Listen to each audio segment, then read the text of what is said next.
네, 안녕하세요. 저희는 제1 빅데이터 캠퍼스 현장 견학의 성과 발표회를 맡게 된 팀의 팀장 김현준이고요. 저희의 성과 발표회 내용은 이제 서울 외식업의 이제 크라우드 펀딩을 위해서 어떠한 이제 투자 정보를 제공할 건지 이것을 시스테매티컬하게 접근한 결과를 보여드리고자 합니다. 저희는 이제 네 가지 과정을 통해서 저희 목표를 달성하는데요.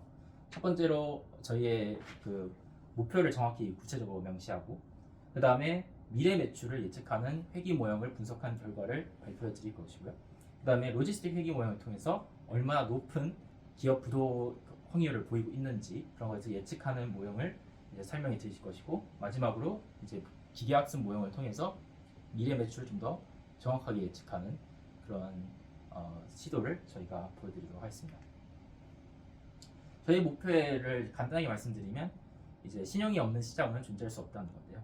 크라우드 펀딩은 이제 서울에 있는 외식업과 같이 이제 작은 엔터프라이즈들이 자금을 조달하는데 도움을 많이 줄 수 있는 시장인데요. 기업이 잘 부도가 나고 그 다음에 매출이 잘 발생하지 않는 그런 단점들로 인해서 신뢰 투자자 보호가 매우 어려운 특성이 있습니다.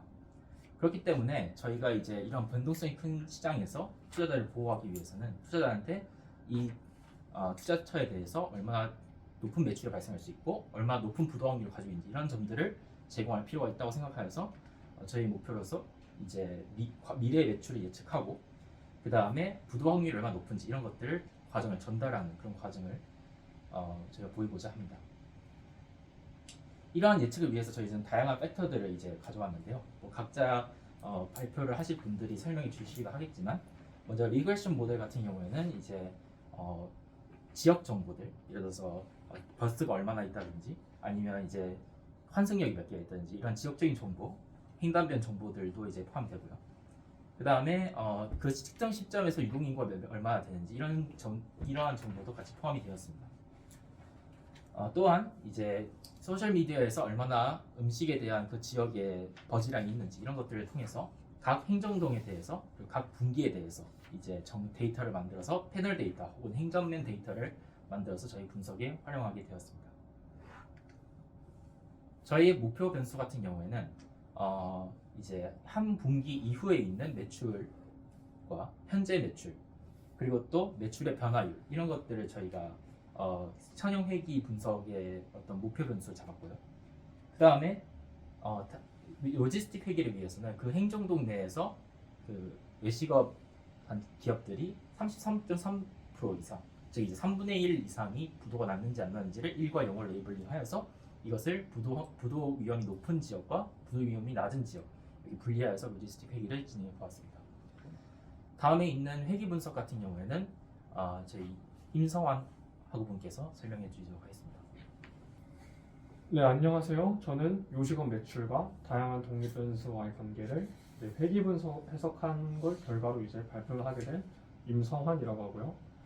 저는 이제 2016년 자료부터 2017년 자료를 시계열 데이터로 수집을 하여 그 회계 분석 값들을 현재 매출, 미래 매출, 매출 변화량 즉 세 가지의 회계 분석의 결과를 해석한 것들을 발표하겠습니다.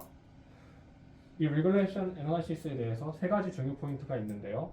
먼저 첫 번째로 현재 매출액과 미래 매출액에 대한 회계 모형의 설명력은 약 80%로 매우 높은 반면에 매출 변화량에 대한 모델은 1% 미만으로 설명력이 거의 없는 것을 뒤에서 확인을 하실 수가 있습니다.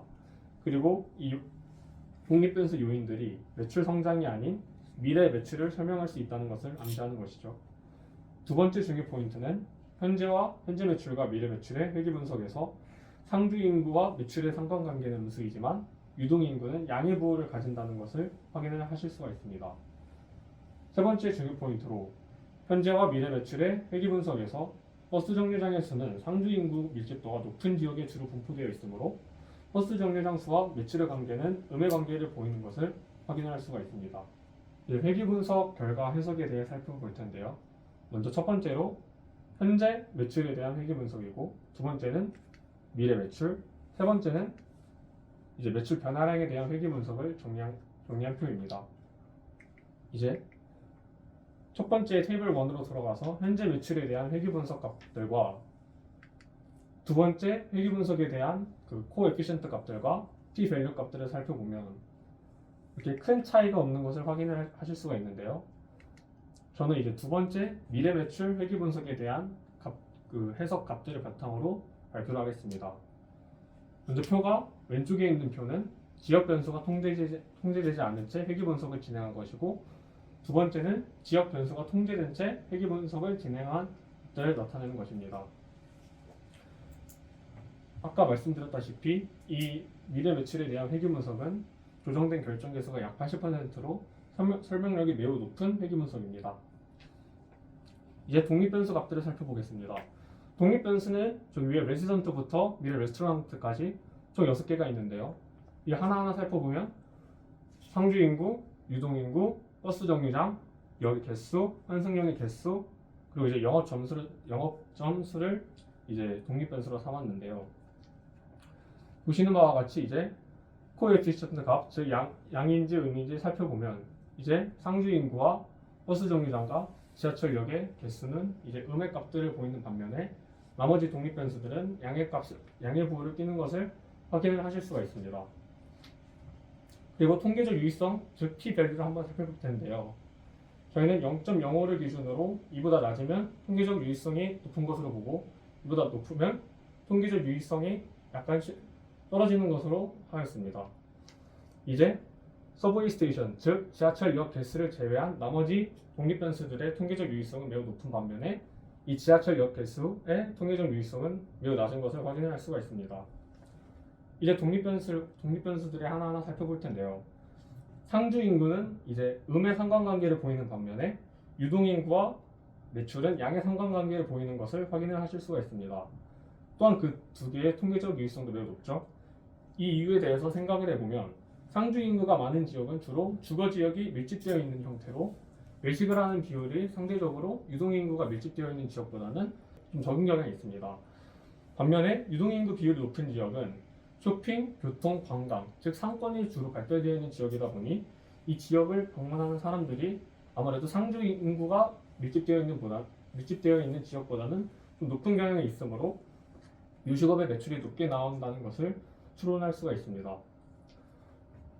역 개수의 통계적 유의성은 지역 변수 통계 여부와 상관없이 매우 낮은 것을 확인할 수가 있는데요.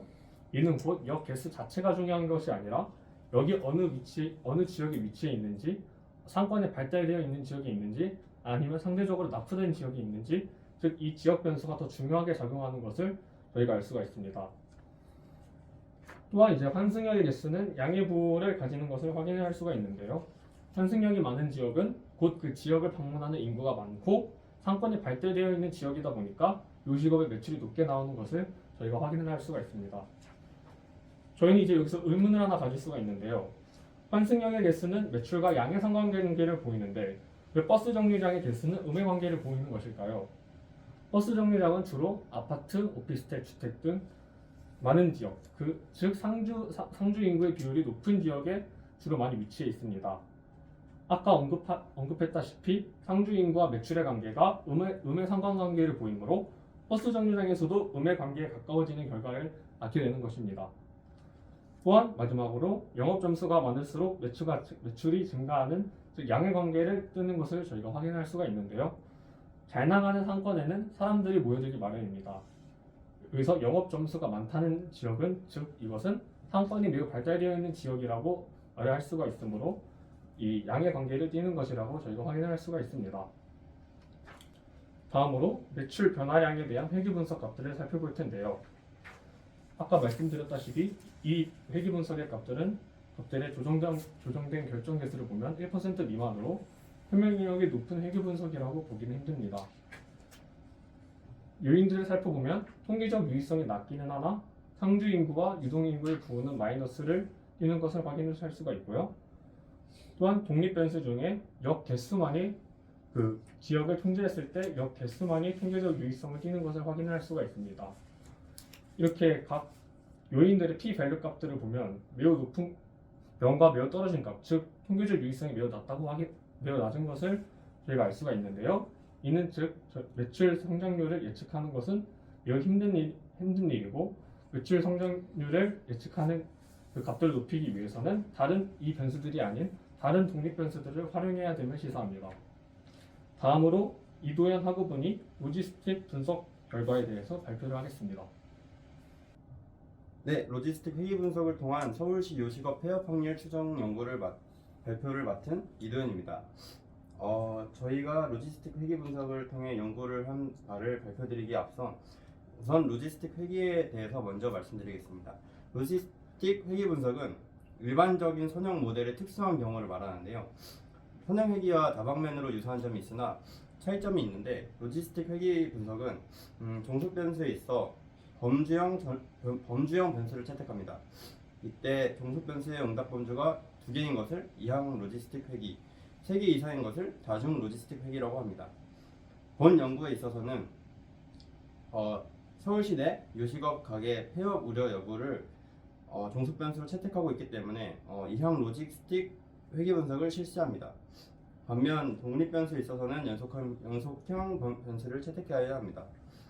본 연구의 목적은 젠트리피케이션 상업지 내 요식업의 폐업 확률을 낮추는 요인들을 독립 변수로 하고 각 행정동의 폐업 위험을 종속 변수로 하는 로지스틱 회계 분석을 통해 그 확률을 추정하는 것입니다. 이때 데이터는 횡단면 데이터를 이용했습니다. 각 변수에 대해서 설명을 드리자면 먼저 종속 변수는 각 행정동 요식업 폐업 우려로 설정하는데 이때 요식업의 폐업 우려는 2014년부터 2018년 사이에 영업을 시작한 각 행정동 내의 일반 음식점 중에서 폐업한 음식점의 비율이 3분의 1 이상인 행정동을 폐업 위험 행정동, 그 이하인 행정동을 안정 운영 행정동으로 설정했습니다. 다음으로 독립 변수에 대해서 말씀드릴 예정입니다. 선행 연구에 근거하여 요식업 폐업 위험을 낮추는 요인을 변수화하였습니다. 그 요인으로는 공원, 미술관, 갤러리 등의 문화시설 접근성, 그리고 미적인 상가 모습, 그리고 밀집된 공정 메뉴 업종 및 대체제 관계를 꼽을 수 있겠는데 이를 변수화하기 위해 문화시설 접근성은 문화시설 밀집도, 그리고 미적인 상업가의 모습은 SNS 버즈량으로, 그리고 밀집된 동종 메뉴 업종 및 대체제 관계는 행정동별 소비 건수와 영업장 개수로 설정했습니다. 마지막으로 통제 변수는 상주 인구, 유동 인구와 같은 인구 데이터, 정류장 개수, 역 개수, 그리고 환승역 개수와 같은 지리적 데이터를 사용했습니다. 먼저 저희의 연구 포인트 3가지를 먼저 말씀드릴 예정인데 저희 연구에 있어서는 0.05의 유의 수준에 있어 통계적으로 유의한 수준에 보여줬던 변수는 상주 인구, 유동 인구, 지하철역의 개수, 환승역의 개수, 그리고 동종업 영업장 개수를 뽑을 수 있었습니다. 그리고 저희의 연구에 있어 p-value는 논외로 하고 저희 횡단면 데이터만 놓고 봤을 때 폐업 확률을 높이는 요인은 행정동별 소비 건수, 그리고 문화시설의 밀집도, 그리고 상주 인구, 그리고 환승역의 개수였습니다. 그리고 폐업 확률을 낮추는 요인은 SNS 버즈량, 유동 인구, 정류장의 개수, 지하철역의 개수, 동종업 영업점의 개수였습니다. 이제 보실 화면이 저희의 로지스틱 회계 분석 결과인데요. 이제 저희 직관과 맞지 않은 부분을 보시면 행정동별 소비 건수, 그리고 상주 인구, 그리고 환승역의 개수 정도를 뽑을 수 있겠는데요. 먼저 상주 인구부터 말씀드리겠습니다. 상주 인구의 경우에는 직관과는 맞지 않게 상주 인구가 많을수록 폐업 확률이 늘어나는 것으로 파악이 되는데요. 이 폐업 확률을 높이는 요인으로 파악된 이유에는 우리의 직관과 맞지 않는 어떤 요인이 이 변수 안에 내재함을 말씀드릴 수 있겠습니다. 이는 서울 시내 행정동 내에서 상주 인구가 많을 시에는 베드타운일 가능성이 높다라고 말씀드릴 수 있겠는데, 베드타운은 주간에 대부분 사람들이 다른 행정동으로 출근하여 점심 식사 장사가 힘들기 때문에 요식업 상업 형성을 저해하는 요인이 된 것으로 추정됩니다. 다음으로는 문화시설 밀집도를 말씀드릴 예정인데, 문화시설 밀집도의 경우에도 양해고, 즉 폐업 확률을 높이는 요인으로 파악됩니다. 이는 직관과 맞지 않는 결과값이 도출되었음을 말씀드릴 수 있겠는데, 보통 문화시설의 경우에는 좁은 면적에 많이 존재할수록 해당 상권 형성에 도움이 될 것으로 예측할 수 있었습니다. 그러나 이러한 기대한 결과가 도출되지 않았고, 저희의 연구 과정에서 밀집도가 아닌 행정동 내의 문화시설 개수로 변수 설정을 했을 때 마이너스 부호가 도출되었을 뿐 아니라 유의 수준 내에 들어오는 값을 도출했습니다. 이러한 결과를 통해 알 수 있는 점은 행정동 내의 문화시설 개수가 많아질수록 해당 상권을 찾는 소비자가 늘어남을 유추해 볼 수 있겠습니다. 다음으로 환승역의 개수와 행정동별 소비 건수에 대해서 말씀드릴 예정인데, 행정동별 소비 건수와 환승역의 개수는 많아질수록 폐업 확률이 낮아질 것으로 예측을 했는데, 행정동별 소비 건수와 환승역의 개수 두 요인 동시에 폐업 확률을 높이는 요인으로 파악되었습니다. 이러한 이유에는 상업시설 업종별 밀도가 음식점 폐업에 미치는 영향 분석이라는 선행 연구에 의해 과다한 경쟁이 요식업 폐업 확률을 증가시킬 수 있는 요인이 될 가능성이 있다라는 것이 입증된 바 있습니다. 이러한 요인에 의해 이러한 결과값이 도출되었을 가능성을 예상할 수 있습니다. 결론적으로 유의수준 논외로 해당 횡단면 데이터를 놓고 본 결과는 소비 건수와 문화시설 밀집도 그리고 성주인구 환승역 개수는 요식업 폐업 확률을 높이고, SNS 버즈량, 유동인구, 버스 정류장 수, 지하철역 수, 영업점의 개수는 요식업 폐업 확률을 낮추는 요인으로 작용했습니다. 저희 연구에 있어서 개선할 점은 각 독립 변수에 내재되어 있는 요인을 통제하는 것이 필요하다고 생각했습니다. 경쟁의 정도나 어떤 지대의 요인도 이번 연구에서는 통제되지 않았음을 알 수 있었습니다. 다음 연구에 있어서는 더 확실한 변수 통제가 필요할 것으로 생각됩니다. 다음 발표 마무리에 있어 김현준 학우분께서 발표해 주겠습니다. 네, 마지막으로 이제 머신러닝을 이용해서 미래 매출을 좀 더 정확하게 예측해보는 프로젝트에 대해서 좀 말씀드리도록 하겠는데요. 머신러닝을 이용한 이제 프로젝트의 단계는 이제 다음과 같습니다. 이제 머신러닝을 이제 적용하여서 이제 미래 매출을 예측해보고, 그것을 이제 베이스라인 모델, 즉 이제 현재 매출을 이용해서 단순히 미래 매출을 예측하는 선형 회귀 모형이랑 비교한 경우와, 그다음에 그 모형의 그거의 에러에 대한 분석, 그리고 그런 것들을 통해서 그 모형이 개선돼야 될 점, 그리고 또 어떤 장점이 있었는지 등을 이제 ML 가이드라인의 형태로 머신러닝을 통해서 미래 매출을 예측하고자 하는 향후 연구자들을 위한 가이드라인을 남기는 것을 목표로 하였습니다. 여기서 이제 랜덤 포레스트라는 모형이 사용이 되는데, 왜 랜덤 포레스트라고 이제 여쭤보시는 분도 있을 것 같은데요. 단순히 랜덤 포레스트를 사용한 이유는 이제 크게 세 가지 요인이 있습니다. 첫 번째는 랜덤 포레스트 같은 경우에는 지금처럼 횡단면 데이터 차이가 있는 경우에 각각의 이제 그 지역에 대한 더미 변수가 있는, 즉 이게 각각의 구가 어느 위치에 있는지에 대한 변수가 있는 경우에는 랜덤 포레스트가 훨씬 도움이 될 거라고 저는 생각했고요. 두 번째는 이제 앙상블 모델이다 보니까 이제 데이터의 오버피팅, 즉 이제 과적합을 막을 수가 있어서 데이터 개수가 적은 지금 상황에는 적합하다고 봤고요. 마지막으로 랜덤 포레스트 자체가 이제 딥러닝이 도래하기 전에는 일반적으로 성능이 가장 괜찮은 어떤 베이스라인 모형으로 잘 알려져 있기 때문에 그것을 그대로 적용해 보았습니다. 결과는 이제 세 가지로 이제 요약할 수 있겠는데요. 첫 번째로 베이스라인 모형에 비해서 6.17% 정도의 향상이 있었다는 점, 그리고 이 저희가 개발한 모형의 이제 오류값은 오차는 이제 그 실제 매출 변동폭의 5.85%에 그친다라는 점에서 이제 높은 예측 성과가 나왔다는 점을 말씀드릴 수 있겠고요. 그 다음에 베이스라인과의 비교를 통해서 봤을 때는 GDP가 높은 지역일수록 에러가 낮은 것으로 이제 판명이 나서 이런 것을 봤을 때 모형이 캡처하는 어떤 매출의 성격이 좀 레크레이셔널한 매출의 성격이 좀 있지 않을까. 예를 들어서 이제 투어리스트들이, 여행객들이 이제 와서 음식을 먹는다든지, 아니면 파인 다이닝과 같이 좀 값비싼 음식을 먹는다든지, 그런 부분들이 이제 캡처가 되지 않았을까 이런 생각을 해봤고요.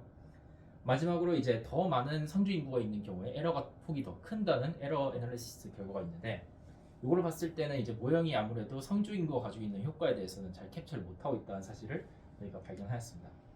각각의 그림으로 알아보도록 하겠는데요. 먼저 첫 번째 그림을 보시게 되면 이제 스캐터 플롯이 하나 그려져 있습니다. 빨간색이 저희 모델이고요, 검은색이 베이스라인입니다. 보게 되면 빨간색이 좀 더 변동폭이 이제 45도 선에 비해서 거기서 벗어나는 변동폭이 검은색 점에 비해서 작은 것을 알 수 있고요. 그리고 또 값이 커짐에 따라서 검은색은 이제 변동폭이 커지는 반면 빨간색은 안으로 잘 유지되어 있는 걸로 봐서는 예측하고자 하는 매출이 크더라 하더라도 정확한 예측 성능을 보여준다라는 것을 볼 수 있습니다. 두 번째 그림 같은 경우에는 이제 미래 매출을 예측할 때 이제 베이스라인 모형과 하고 이제 저희 개발한 모형의 이제 지역별 차이를 분포를 보여주는 건데요. 보시게 되면 이제 용산구라든지 송파구처럼 이제 GDP가 높은 지역과 같은 경우에는 이제 매출의 그 오차가 훨씬 더 작은 것을 볼 수 있고, 그래서 앞서 말씀드렸던 어떤 시사점이 이제 맞을 수 있다라는 것을 볼 수 있습니다. 마지막으로 이제 이것은 이제 에러 분석인데요. 이제 그 각각의 구에 대한 매출 예측 오차를 이제 그 구의 이제 매출 변동성에 대해서 나눈 것인데요. 보게 되면 영등포구, 용산구 그리고 또 금천구와 같이 상주 인구수가 작은 지역 같은 경우에는 그 상주 인구가 작은 경우에는 이제 에러 폭이 훨씬 더 작은 걸 볼 수 있고, 그리고 또 그렇지 않은 이제 상주 인구가 많은 곳은 에러 폭이 큰 것을 볼 수 있습니다. 이러한 점을 고려했을 때 아무래도 매출을 예측하는 데 있어서 상주 인구의 효과는 저희 모델이 제대로 캡처를 못하고 있다라는 사실을 저희가 말씀드릴 수 있겠습니다. 그래서 요약하여서 이제 향후 이제 이러한 미래 매출을 예측하기 위해서 이제 복잡한 ML, 즉 이제 머신러닝을 모형을 만들 분들에게 이제 제시할 가이드라인은 다음과 같습니다. 첫 번째로 이제 상주 인구가 가지고 있는 효과는 이제 비선형적이고 매우 복잡할 것으로 보이는데요. 이런 부분들을 명확하게 가시화하고, 그래서 이것들을 적용한 모형 제작을 하는 것이 중요해 보입니다. 두 번째로 아주 조심하게 선정된 어떤 피처, 즉 이제 특성들 혹은 팩터들, 이런 것들을 선정하고 그 다음에 이것들을 잘 엔지니어링하여서 좋은 예측 지표를 만드는 것은 중요해 보입니다. 저희가 2016년부터 2017년까지 데이터를 이제 분석하여서 만드는 회계 분석 모형과 그다음에 이게 서형 회계 분석 모형과 그다음에 로지스틱 회계 분석 모형에 대한 분석 결과에 대해서 보시게 되면 어떻게 하셔야 될지에 대해서 조금 더 잘 전달해 드린 것 같습니다. 마지막으로 데이터 길이가 제한적인 면모가 있어가지고 아무래도 이제 오버피팅이 덜한 모형들 사용하셔야 할 것 같은데요. 이런 모형들은 HG 부스트, 그 다음에 MLP, 그러니까 멀티 레이어 퍼센트론인데 드롭아웃 레이어가 있는 경우, 그 다음에 이제 리지 리그레션, 좀 더 단순한 모형 같은 경우는 그런 것들을 활용할 수 있겠고요. 다만 이제 만약 그런 모형을 사용할 여지가 안 되는 경우에는 이제 시뮬레이션을 통해서 이제 기간이 안 맞는 데이터들의 빈 공간을 채워서 어규멘티드 된 데이터를 사용하는 것도 하나의 어떤 대안으로 제시할 수 있겠습니다. 지금까지 저희의 좀 난장판이 있던 발표를 들어주셔서 감사합니다.